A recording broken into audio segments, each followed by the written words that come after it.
তো আমি সরাসরি নির্দেশ দিয়েছি কেএমসি কে যে আন্ডার কনস্ট্রাকশন যত আছে বিশেষ করে কমার্শিয়াল বা যেখানে জলাশয় বুঝিয়ে হয়েছে আগের কর্পোরেশনের বা সরকারের যে আমলে অনুমোদিত প্ল্যান 31শে জুলাই অবধি কাজ বন্ধ থাকবে এবং অডিট হবে। অডিটে PWD, civil defence, fire, Kolkata police এবং কেএমসি থেকে টিম বানিয়ে দেওয়া হবে। চিফ সেক্রেটারি গাইডেন্স দেবেন, তার ডাইরেকশনে টিম তৈরি হবে। সেই টিম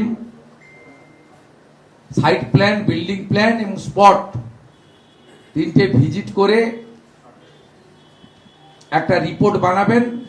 এক্ষেত্রে কলকাতা মেট্রোর কাজ এবং কলকাতা কোর্ট এরিয়ার যে সমস্ত লিজি জমিতে কাজ তাকেও আমরা তাদের সহযোগিতা নিয়ে এই ইনকোয়ারির আওতায় আনব।